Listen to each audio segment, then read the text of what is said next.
우리 옆 사람들과 한번 인사하고 말씀 나누면 좋겠습니다. 하나님께서 당신을 사랑하십니다. 예, 제가 주일학교 사역하고 있는데요. 주일학교 인사할 때 꼭 하는 것이 있습니다.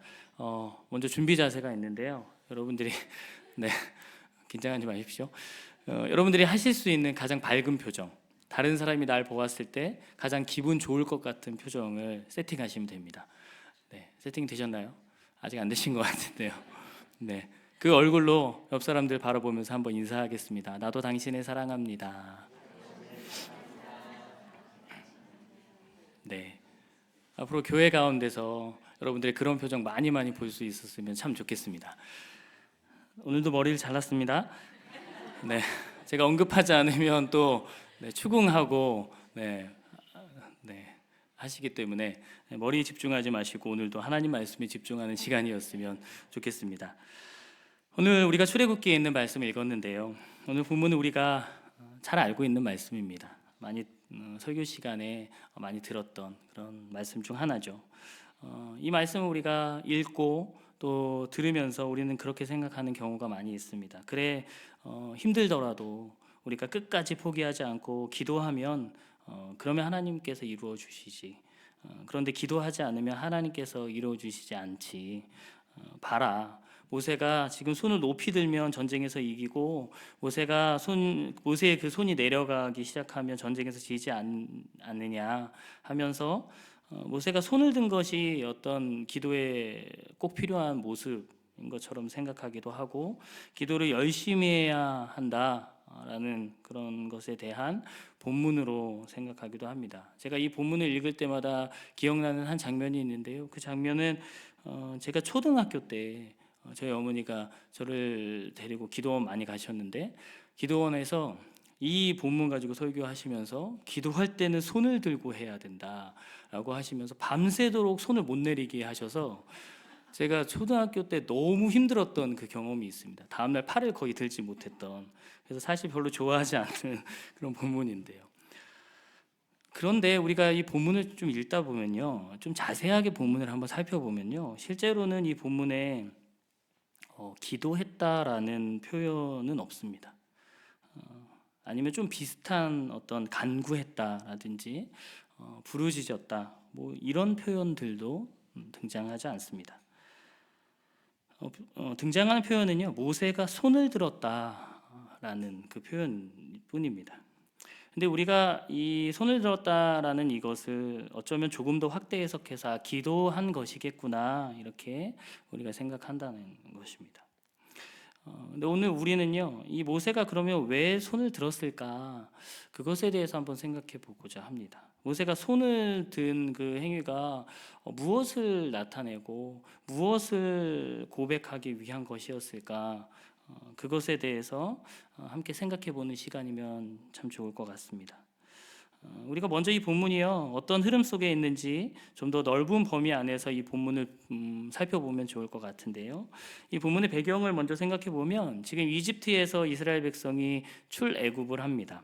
이집트에서 탈출해서 그리고 시내산까지 이르기까지의 그 넓은 그 과정 속에 지금 오늘 이 본문이 속해 있습니다.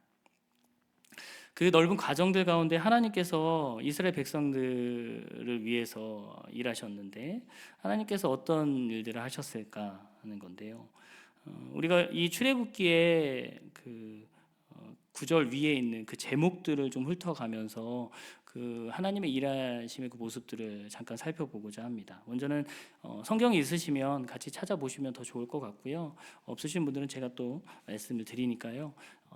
들으시면서 잘 따라오시면 좋을 것 같습니다. 먼저는 13장 17절인데요. 13장 17절 위에 보면 그 표제어 그 제목이 이렇게 기록되어 있습니다. 구름 기둥과 불 기둥이라고 되어 있습니다. 지금 이집트에서 탈출한 이스라엘 백성이 이 광야에 다다랐을 때 광야에서 그들을 기다리고 있었던 것이 있는데 그것은 이 구름 기둥과 불 기둥이었습니다. 하나님께서 낮에는 어떤 기둥일까요? 그렇죠. 네, 감사합니다. 구름 기둥으로. 밤에는 불 기둥으로 이스라엘 백성을 인도하셨습니다. 다시 말해서요, 이집트에서 처음 나온 이스라엘 백성을 위해서 하나님께서 하신 일은 인도하시는 것이었습니다. 구름 기둥과 불 기둥을 통해 그들을 인도하시는 하나님의 일하심의 모습이었습니다. 두 번째 일하심의 모습은 14장 제목에서 볼 수 있을 것 같은데, 14장 제목에 보니까요, 홍해를 건너다라고 되어 있습니다. 여러분, 이 홍해를 건널 때의 그 장면을 한번 상상해 보십시오. 어떤 상황입니까? 진퇴양난의 상황입니다. 뒤에서는 그 이집트의 군대가 쫓아오고 있고, 앞에는 홍해가 떡하고 가로막고 있습니다. 이런 급박한 순간에 하나님께서는요, 이 이집트 군대를 어지럽게 하셨고 쫓아오지 못하게 만드셨죠. 그뿐만 아니라 우리가 잘 알고 있는 것처럼 모세의 지팡이를 들어서 홍해를 쫙 가르셨습니다. 이 부분을 통해서 보게 되는 하나님의 하시는 일은 보호하시는 것입니다. 하나님의 백성을 인도하여 내셔서 보호하시는, 그 인도해낸 그 백성을 철저하게 보호하시는 하나님의 일하심의 모습을 우리는 볼 수 있게 됩니다. 마지막 하나 더는요, 15장 22절 제목인데요, 단물로 변한 마라에 쓴 물이라고 되어 있습니다. 인도해 내시고 그들을 보호하셨던 하나님께서 이제 광야 가운데에서 그들을 위해서 하신 일은요, 그들을 먹이시는 일이었습니다. 그들을 먹이셨습니다. 이스라엘 백성이 홍해를 건너서 이 수르 광야에 도착했을 때 그곳에 가보니까 뭐가 없었나요? 마실 물이 없었습니다. 그 자리에서 이스라엘 백성이 불평하고 원망합니다. 겨우 마라에서 물을 찾게 되는데 그 물은 먹을 수가 없습니다. 쓴 물입니다. 그때 하나님은 모세를 통해서 나뭇가지 하나를 꺾어 넣으셔서 그 쓴 물을 단물로 만드십니다. 원망하지 마라. 네, 아무도 제 개그를 이해 못하셔서 넘어가도록 하겠습니다. 이어지는 16장에서는요, 우리가 잘 알고 있는 만나와 메추라기가 나오죠. 하나님께서 그렇게 마실 물만 주신 것이 아니라 불평하는 그들에게 만나도 주시고 메추라기도 주셨습니다. 만나와 메추라기를 만나습니다. 네, 다음 장이 17장 제목은요, 반석에서 물이 나오다. 그죠? 신 광야에서 떠나 르비딤에 이르자 또다시 이들이 불평합니다. 또 물이 없어서 불평하기 시작합니다. 그때 하나님은 반석을 치셔서 그 반석에서 물이 나오게 하셨고 그 물을 백성들이 또 이제 먹게 됩니다. 정리해 보면요, 하나님께서 하나님의 백성을 인도하셨고 보호하셨고 그들을 먹이셨습니다. 하나님이 그렇게 일하셨습니다. 그들을 위해서. 이것이 오늘 본문 앞에서 지금 보여주고 있는 그 내용들입니다.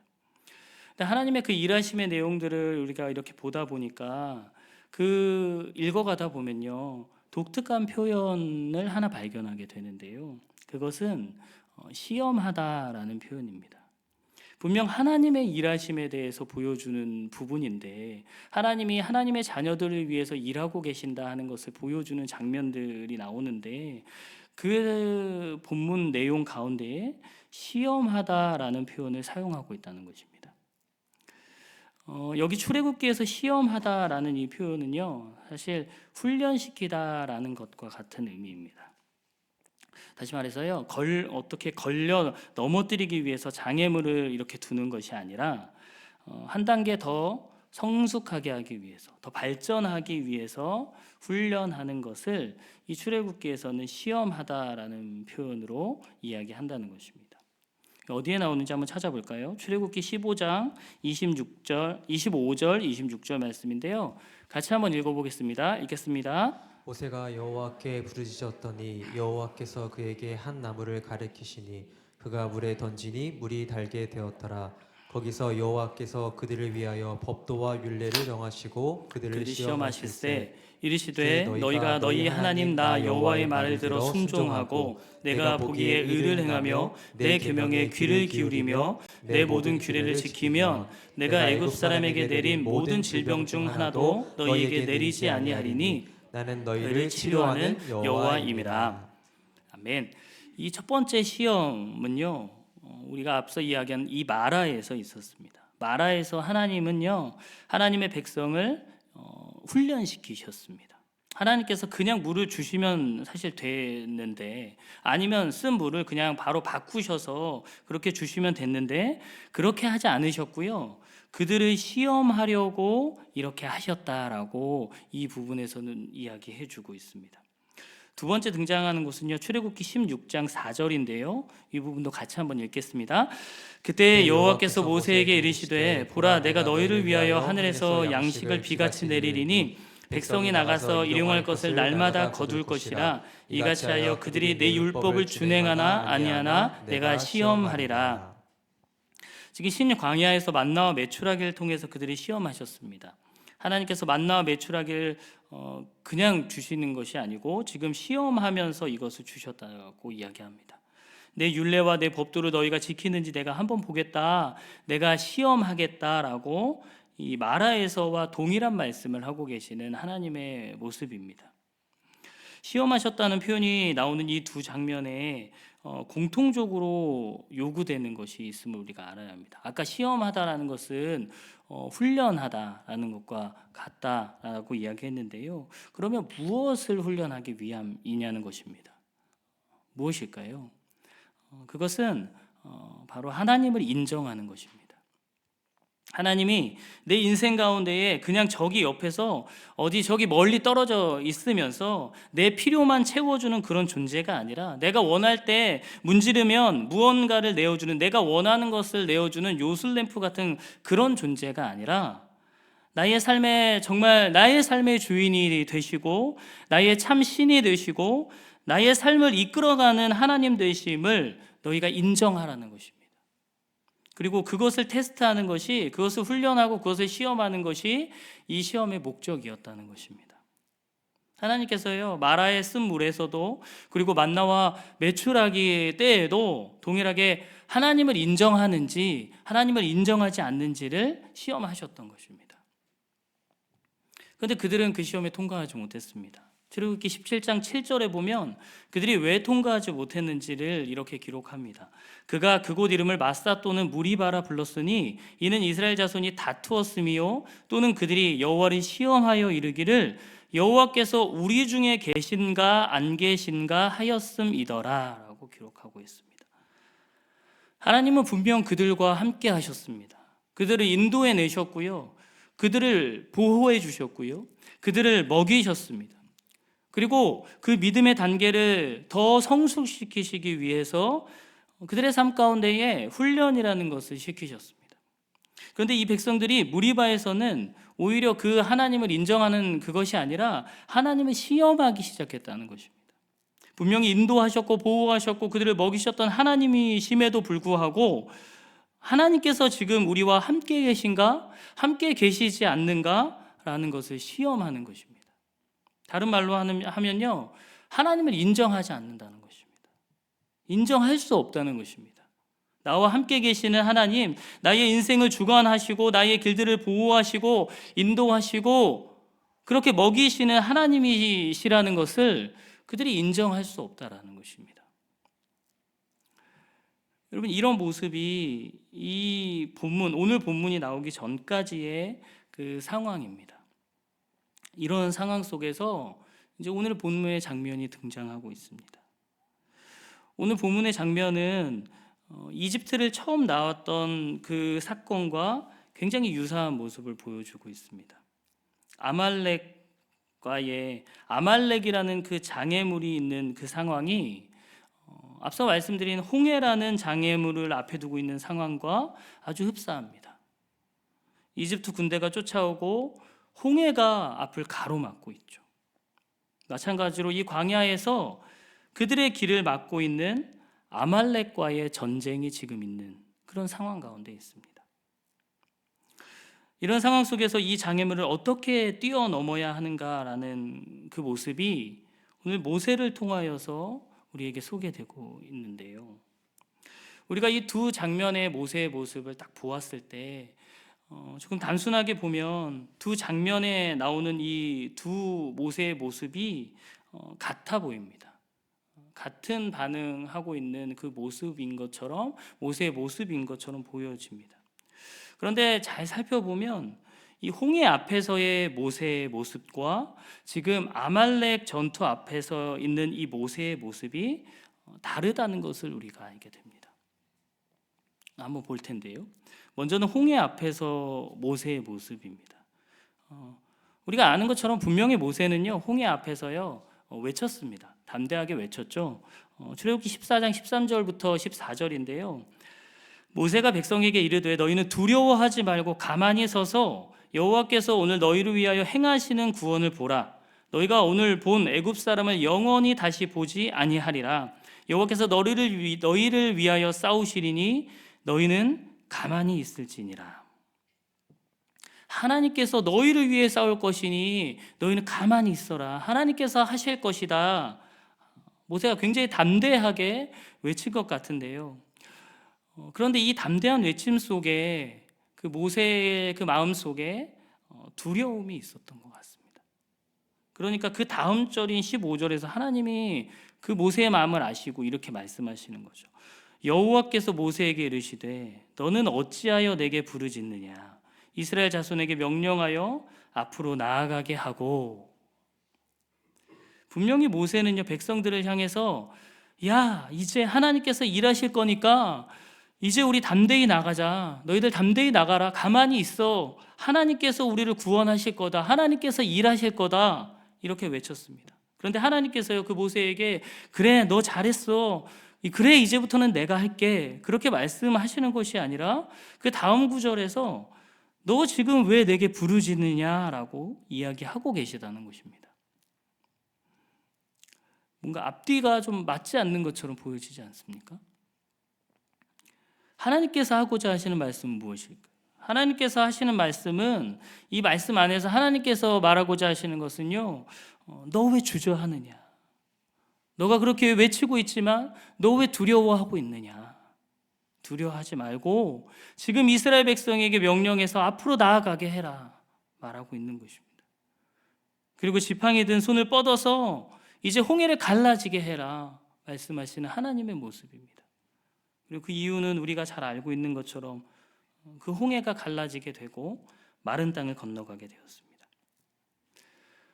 모세는 그 갈라진 홍해를 건너가서 인도하시고 보호하시고 먹이시는 그 하나님을 만났습니다. 비록 말 안 듣고 원망하고 불평하는 백성들이지만 그 백성들에게 끊임없이 손 내밀어 주시고 보살펴 주시는 그 하나님을 모세는 그의 삶 속에서 보게 되었고 경험하게 되었습니다. 이런 하나님을 만나게 된 모세가 이후에 이와 유사한 상황을 다시 마주하게 되었다면 그때는 그의 모습이 어땠을까요? 이전과 달라지지 않았겠습니까? 이제 두렵고 조금 머뭇거리는 그런 마음, 그런 모습들이 이제 없지 않았겠습니까? 그 모습이 오늘 본문 안에 나타나고 있는 모세의 모습입니다. 본문에 나타난 모세의 모습은 분명히 달라졌습니다. 이젠 두려워하지 않고 주저하지 않고요. 담대하게 언덕 위로 올라갑니다. 그리고 홍해를 갈랐던 그 지팡이를 든 손을 하늘 높이 올리는 것이죠. 하나님의 일하심의 상징인 그 지팡이를 다시 하나님께로 들어 올리는 것입니다. 여러분 지금 손을 올리는 것이요 모세의 열심을 나타내는 것이 아닙니다. 내가 이렇게 열정적으로 하니까, 내가 이렇게 열심히 하니까, 내가 이렇게 힘을 들여서 하니까 하나님 나의 이 노력을 보시고 하나님 나의 백성을 좀 살려주십시오. 내가 이렇게 간절하게 기도하니까요 하나님 우리가 좀 이기게 해주십시오. 자기가 바라는 것을 이루어내려고 성취하려고 그래서 모세가 손을 들었던 것이 아닙니다. 저는 그것은 아니라고 생각합니다. 이집트에서 시내산에 이르는 그 여정 가운데 모세는 똑똑히 보았습니다. 홍해를 가르신 하나님께서 이스라엘 백성을 어떻게 인도해 가시는지, 인도해내신 그 백성들을 어떻게 보호하시는지, 그리고 그들을 어떻게 먹이셨는지, 그리고 그들을 어떻게 훈련시키셨는지, 그 광야에서 그 하나님을 이 모세가 그렇게 보았고 그렇게 경험했기에 이제 모세가 두 손을 하나님을 향해서 높이 들고 있는 것입니다. 높이 들면서 무엇을 표현하고자 하는 것입니까? 하나님, 내가 하나님을 인정합니다. 하나님 그러신 분이십니다. 내가 하나님을 신뢰합니다. 하나님, 내가 전쟁 앞에 있지만 이 전쟁이 하나님께 속해 있음을 내가 믿습니다. 이 상황 가운데서도 홍해를 가르셨던 그 하나님께서 우리와 함께 하실 줄을 내가 믿습니다. 그 믿음의 표현을 두 손을 높이 들어서 하나님께 하고 있는 것 같습니다. 단순히 기도하려고, 단순히 간구하기 위해서, 단순히 나의 어떤 열심을 표현하기 위해서 그렇게 손을 들었던 것이 아니라 나의 삶의 모든 발자취에서 함께 해주시는 그 하나님, 나의 삶 속에서 늘 역사하시고 그 광야에서도 길을 만드셨던 하나님, 그 하나님이심을 내가 믿기 때문에 다시 한번 그 믿음의 표현으로 두 손을 높이 들었고, 그렇게 하나님을 전적으로 신뢰하고 그 하나님께 이 상황을, 이 전쟁을 맡겼을 때 결국 승리하게 되었던 것입니다. 본문 15절을 보면 이 승리한 이 모세는 이제 그곳에 제단을 쌓고 여호와 니시, 여호와는 나의 깃발이다 라고 고백하고 있습니다. 여호와 니시, 여호와는 나의 깃발이다 라는 것은요, 깃발을 들었다는 것은요, 내 인생의 가장 선두에 계신 분이시라는 것입니다. 내 인생 가장 선두에 서서 깃발을 들고 나를 이끌어 가시는 분이 하나님이시라는 고백입니다. 내 인생 내가 이끌어가는 것 같은데, 내 인생 내가 깃발 들고 그렇게 달려가는 것 같은데 내가 이끌고 가는 것이 아니라는 것이죠. 모세는 그 사실을 경험했고 그 사실을 알았기 때문에 손을 들고 그 사실을 하나님께 고백하며 여호와 니시라고 고백했던 것입니다. 사랑하는 여러분, 모세를 이끌어 가시는 하나님이 저와 여러분을 이끌어 가시는 하나님이심을 믿습니다. 오늘 본문을 통해 본 하나님의 역사와 하나님의 그 일하심, 그 하나님의 손길이 지금 저와 여러분들의 삶을 인도하시는 손길임을 믿습니다. 우리의 삶 속에서도 우리도요, 홍해 앞에 설 수도 있습니다. 때로는 물이 없어서 원망하고 불평하는 자리에 있을 수도 있고요, 때로는 먹을 것이 없어서 굶주릴 때가 있을 수도 있습니다. 그런데 그 모든 인생 가운데 그 인생을 뒤돌아보면 하나님께서 그 가운데서도 굽이굽이 함께 하셨고, 하나님께서 그 모든 순간마다 우리의 삶 속에서, 나의 삶 속에서 그 믿음이라는 것을 더 쌓아가게 하기 위함이었다는 것을 우리가 고백하지 않을 수 없습니다. 그렇게 우리의 삶에 늘 동행하고 계시는 하나님께서 지금 이 본문을 통해서 이 시간 저와 여러분에게 다시 한번 말씀하고 계십니다. 믿음의 발걸음을 다시 한번 내디디라고. 모세가 홍해 앞에서 두 손을 들었던 것처럼, 모세가 아말렉 앞에서 두 손을 들었던 것처럼 저와 여러분 앞에 있는 그 삶의 여정 앞에서 하나님을 향해 두 손을 번쩍 들어 올리라고 말씀하고 계십니다. 처음에는 두려워하는 마음으로 홍해 앞에서 그 지팡이를 들었었지만 아말렉 전투 앞에서 두려워하지 않고 당당하게 두 손을 번쩍 들어 올렸던 모세처럼 우리도 그렇게 해보라는 것입니다. 나는 할 수 없습니다. 내가 할 수 없습니다. 그런데 하나님께서 하셨고 하나님께서 하실 것이고 하나님께서 하실 수 있으십니다. 그렇게 하나님께서 우리의 삶 가운데 하나님의 일하심을 통하여 하나님의 뜻을 이루어 가실 것입니다. 사랑하는 여러분, 이러한 고백을 가지고 매일매일의 삶 속에서 그 하나님을 인정하며 살아가실 수 있기를 주님의 이름으로 축복합니다. 나의 모든 것을 하나님께 맡기고요, 하나님 바라보고 언제나 나의 삶을 인도하고 계시고 또 나를 보호하고 계시고 나를 먹이시고 계시는 그 하나님, 그러나 그 하나님의 일하심 속에 때로는 시험을 통해 나를 훈련하고 계심을 또 발견하면서 그 하나님 주시는 승리의 걸음을 매일매일의 삶 속에서 걸어 나가실 수 있기를 주님의 이름으로 축복합니다.